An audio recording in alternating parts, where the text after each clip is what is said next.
Does your dog start to pace, whine, or follow you around the house when you get ready to leave? Or how about this? When you come home, have they chewed up the couch or destroyed your favorite pair of shoes? Your dog could be suffering from separation anxiety. Coming up, we're joined by animal behaviorist Dr. Sally Foote to talk about pet anxiety and how to treat it. Stay with us.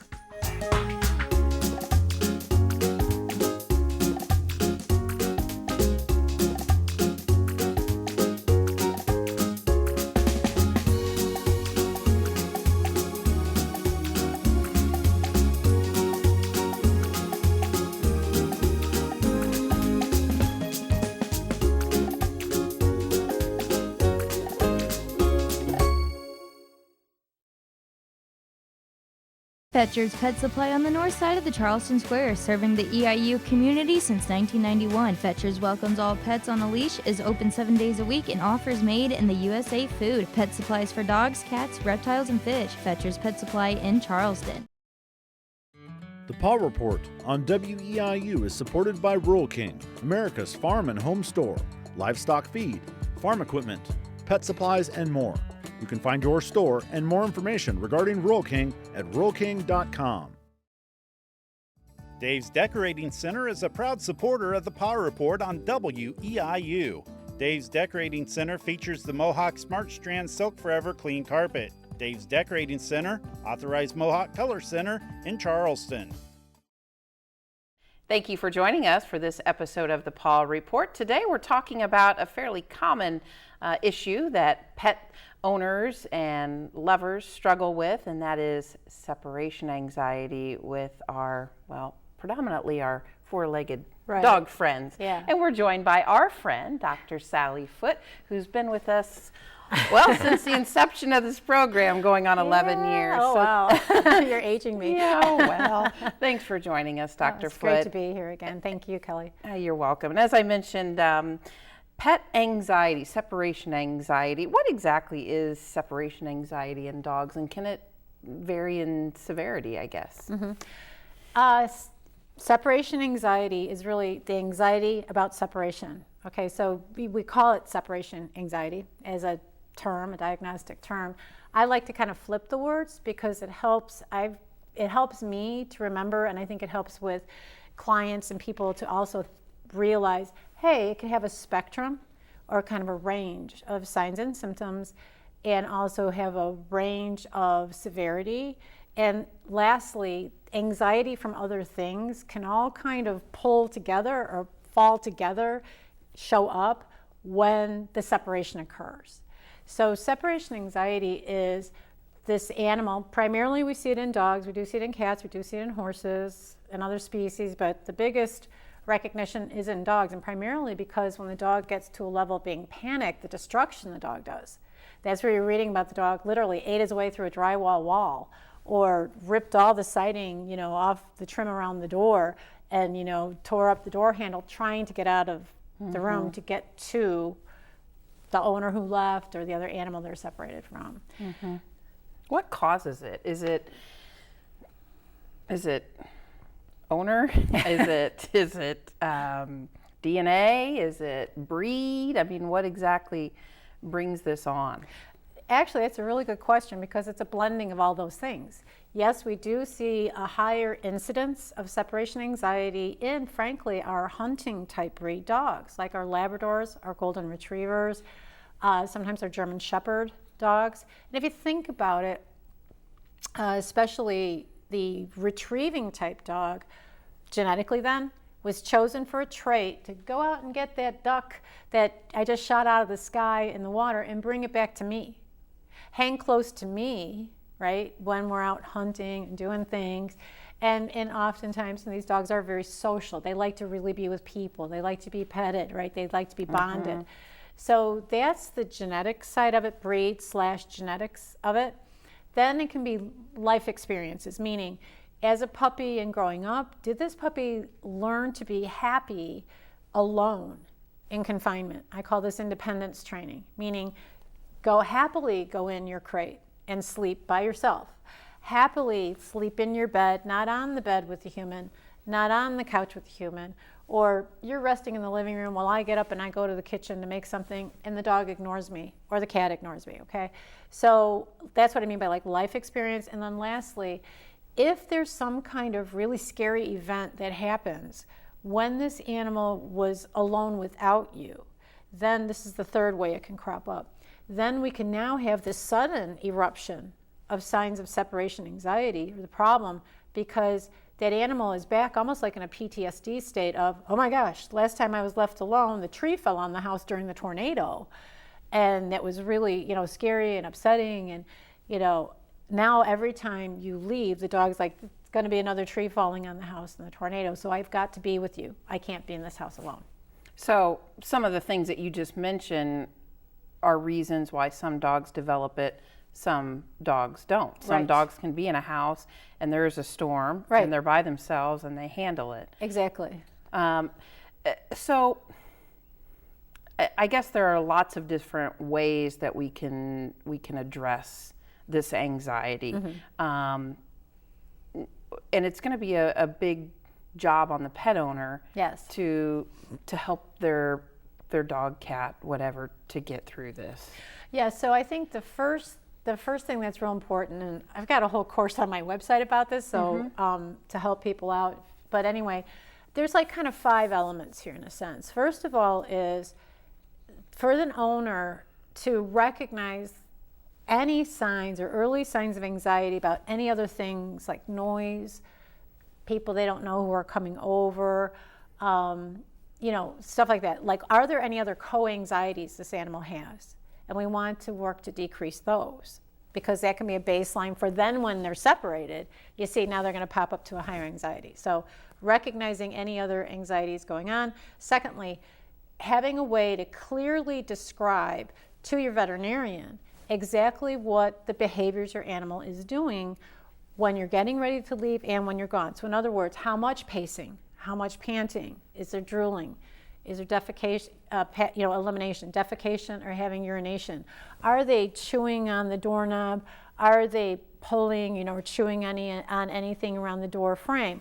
While it may not be a high amount of damage in the home, that's telling me, no, this animal is really anxious. He's trying to escape out of the house.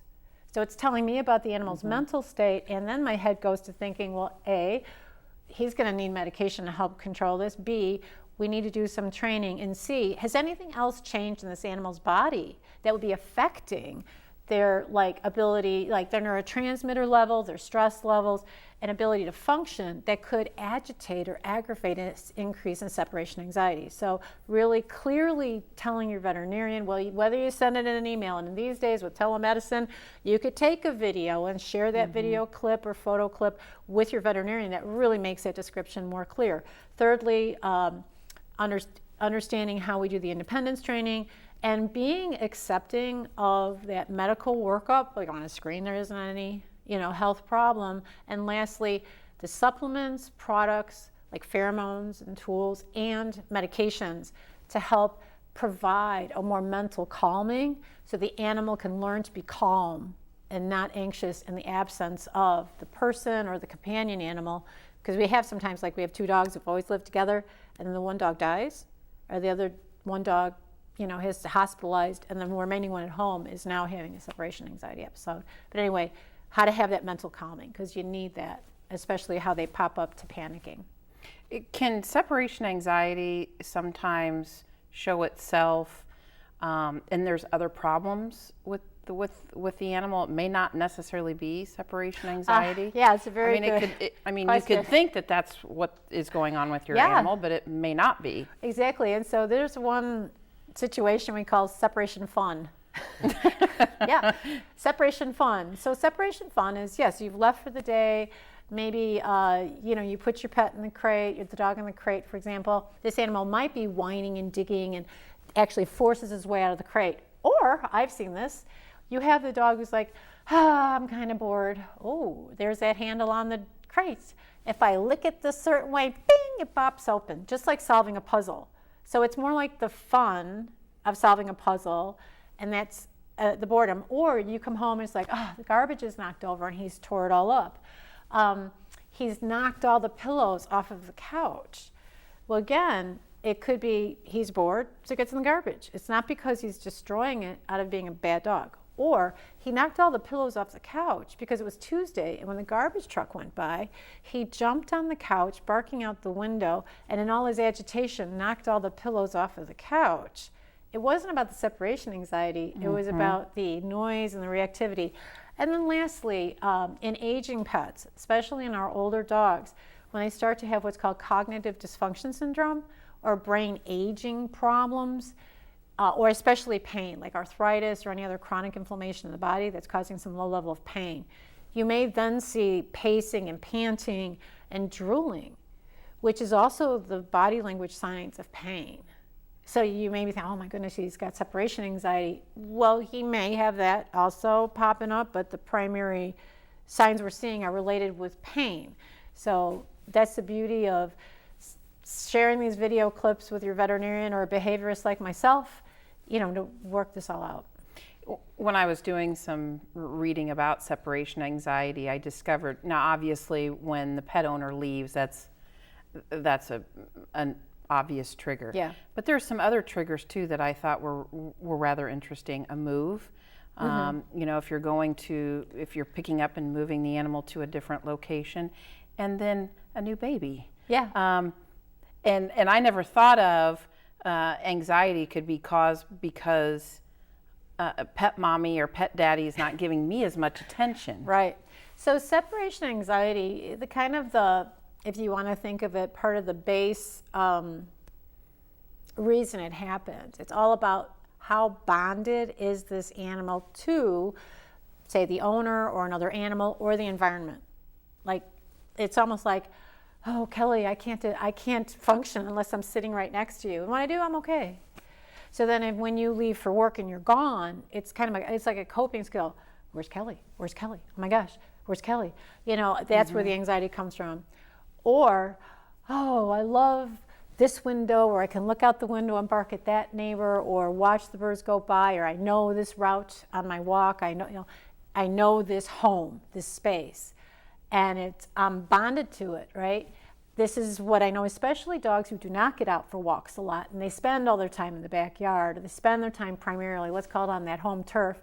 Now you move to a new home and a new location. It's all new, and they're just like, whoa, what happened to my old house? That's where the anxiety comes up.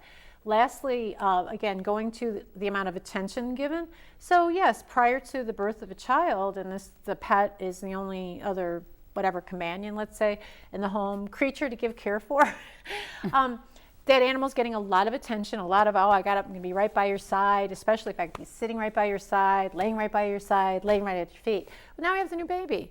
And with the new baby, we still love our dog a lot, but now we're trying to train the dog, like, no, you have to lay on the floor, not up on the couch, because I'm nursing the baby or taking care of the baby. Or you can't sleep in the bedroom because we have the bassinet in the bedroom.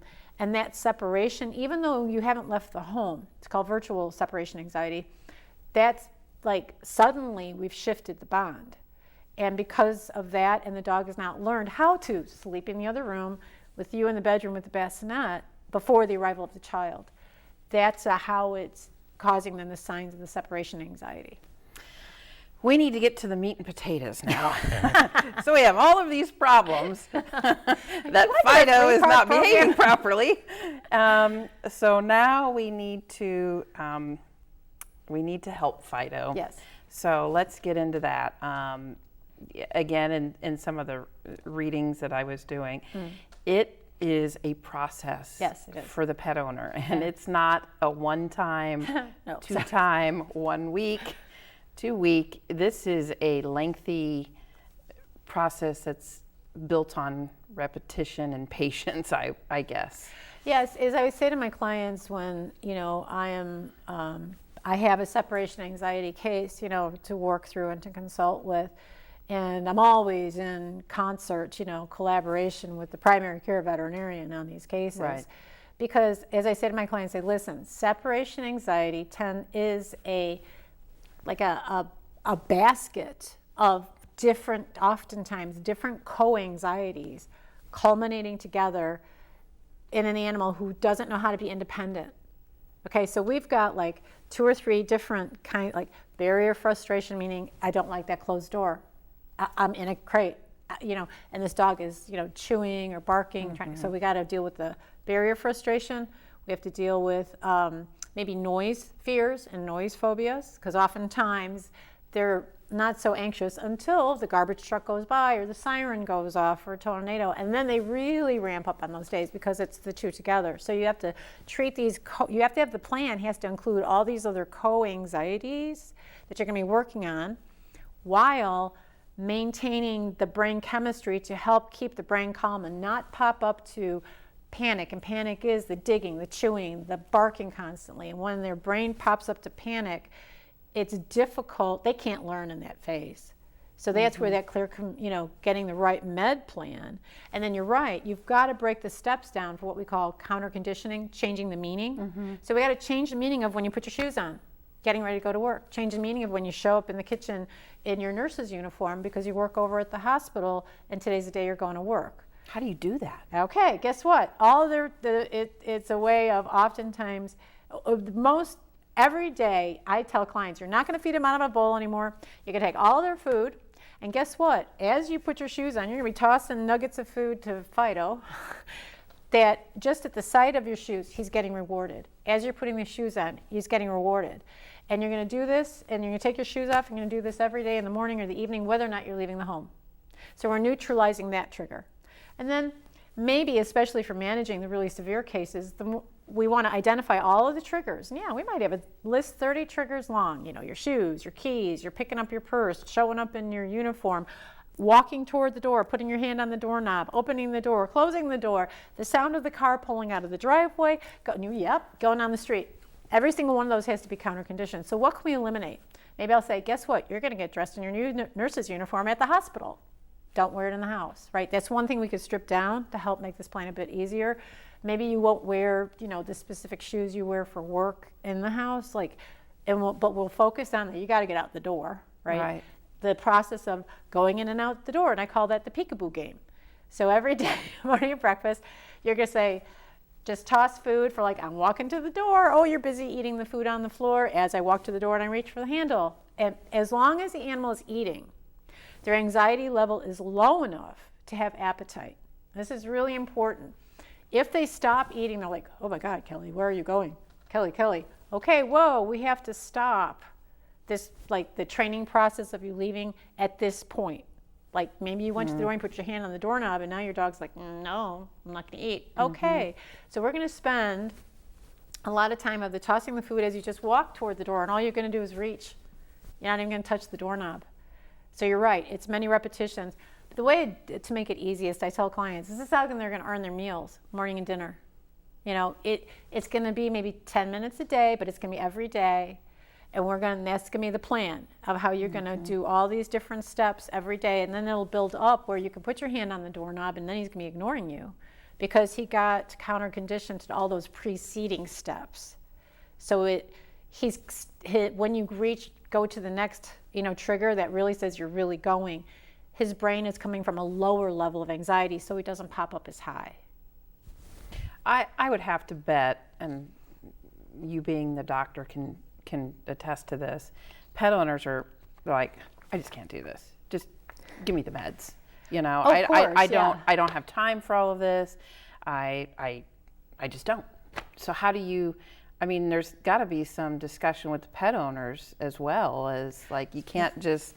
Yeah, medication isn't going to fix it. Exactly. Right. So that's the first thing to say is medications will improve behavior up to 25 to 35%. It's the best that they can do. They're not going to change behavior 100%. We know there's no drug that's going to get that. So we're going to take that. We need that 25 to 35%. To really help improve the behavior, but you always have to have a blended what's called behavior modification plan. The plan specific for your animal in your space, your home, with what the triggers are for your pet to be changed with the help of the medication. So the medication is helping just like my eyeglasses I wear, to drive a car. The glasses, if I didn't have my glasses, you don't want me driving a car. Yet I couldn't just put on my glasses bingo, drive a car, right? I need to learn how to drive the car, but I need both. Okay, so that's how I explain it to the clients. And so, and at times, yes, there might be times where it's like, I've got to get out of the house. I have to go to work. Understood. So we're going to have then at those times even either higher or combinations of medications that's frankly going to get your animal sedate, that are going to kind of sleep through it, because that's what they need to do to stop the pattern and kind of almost experience one time of, I didn't go to the door and try to chew the handle off. I didn't spend the whole time pacing and whining, and barking. And while, frankly, you're right, this is what I call the drug-resistant client, but there is a resistant thing, like, oh my gosh, I've got to really med my pet this much. Yes, but only in the first few times, because if you put your homework in to this other training each day, then when you do need to leave, he won't need to be sedated so much, and it will improve. It is a process, yes, it is a process. So that's why it's so important, going back to when we were first talking, when I said, tell your veterinarian about these early signs before they get really bad, just like a disease, I want to know if he's just a little gimpy on his leg before he can't walk.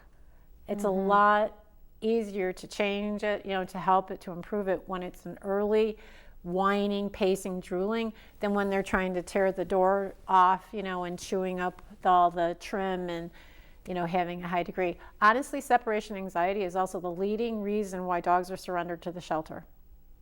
So many of our rescues that have been adopted, they may not show it in the shelter because they're never really alone. They've got another dog in the run next to them, or they're in a foster home with many other dogs. But oftentimes it will show up then after this adopted or rescued animal is now in the new home, and also too, the change may have triggered it, to escalate in the new home. I just wonder if vets are experiencing a larger load these days because of the pandemic. Because pet mommies and daddies were home working at home for the last year and a half, and now they're going back to the office.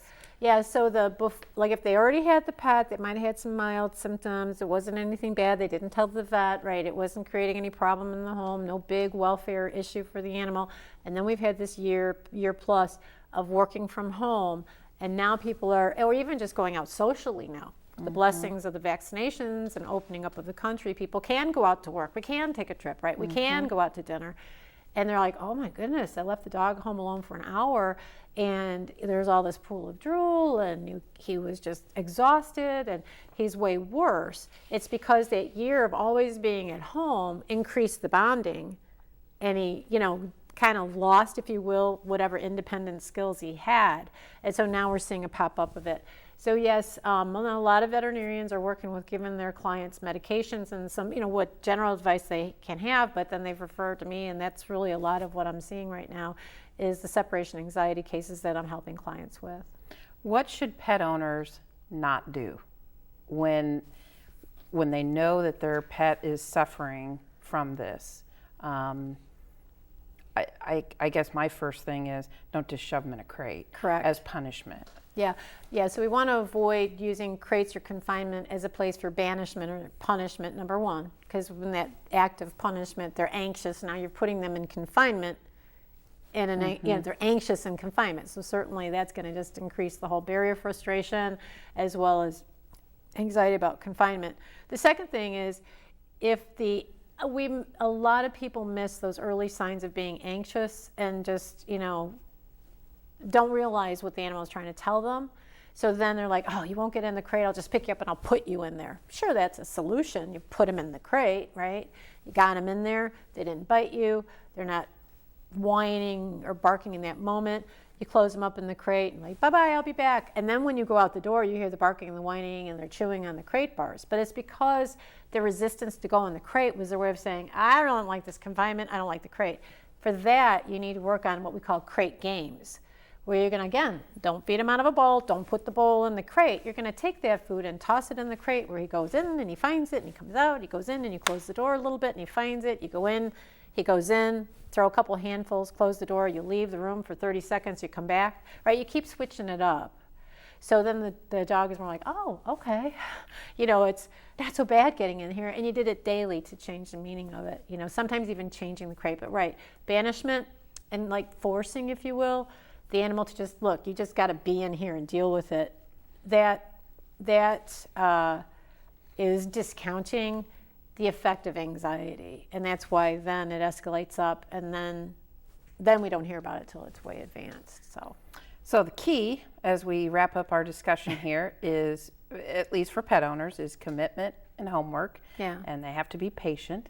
And also, if anybody out there has, maybe some questions or concerns, your website is a wealth of information, Foote and Friends. Yeah. And there's videos and all sorts of help segments on there to maybe get you going and to inspire you and to help you and to maybe calm your nerves when you're dealing with Fido, who doesn't want to be away from you. Yeah. Well, Dr. Foote, thank you so much for our conversation again today. As always, it's a pleasure to have you. Oh, thank and thank you for the information. You're welcome. It's wonderful being on the show. Thank you. Thank you. And thank our viewers who join us every week for the Paw Report. Until then, we'll see you next time. Dave's Decorating Center is a proud supporter of the Paw Report on WEIU. Dave's Decorating Center features the Mohawk Smart Strand Silk Forever Clean Carpet. Dave's Decorating Center, authorized Mohawk Color Center in Charleston.